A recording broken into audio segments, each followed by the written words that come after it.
अस्सलामु अलैकुम वरहमतुल्लाहि वबरकातुह।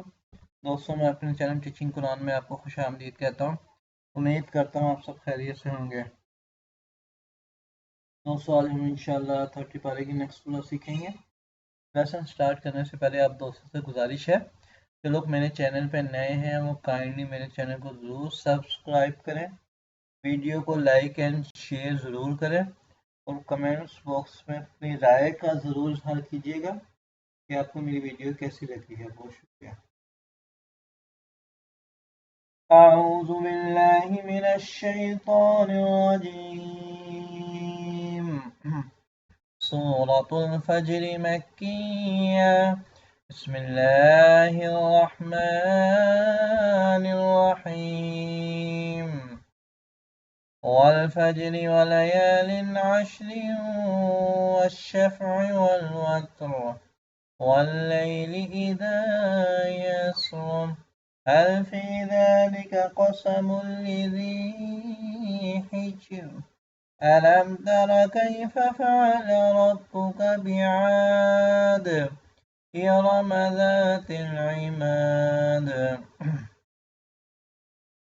التي لم يخلق مثلها في البلاد وثمود الذين جابوا الصخر بالواد وفرعون ذي الأوتاد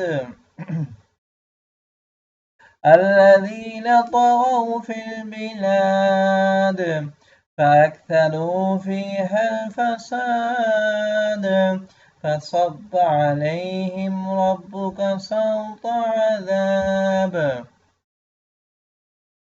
إن ربك لبالمرصاد فأما الإنسان إذا ما ابتلاه ربه فأكرمه ونعمه فيقول ربي أكرمن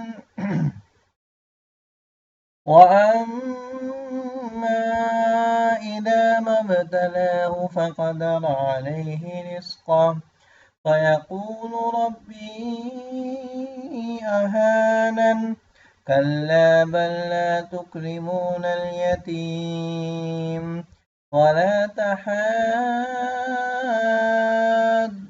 على طعام المسكين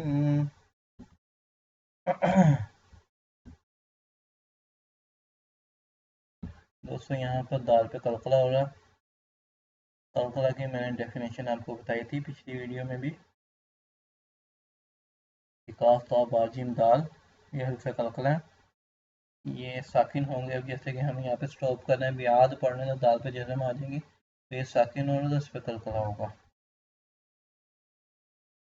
जितना जान जा, अब ये बा है, ये भी हरूफ कलकला में ही आता है। ठीक है, तो यहाँ पे भी कलकला होगा।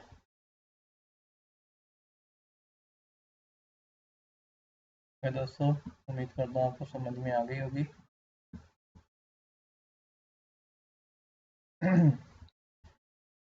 बिस्मिल्लाहिर्रहमानिर्रहीम। वल्फज्र वलयालिन अश्र वश्शफ़्इ वल्वत्र वल्लैलि इज़ा यस्र हल फ़ी ज़ालिका क़समुन लिज़ी हिज्र ألم تر كيف فعل ربك بعاد إرم ذات العماد التي لم يخلق مثلها في البلاد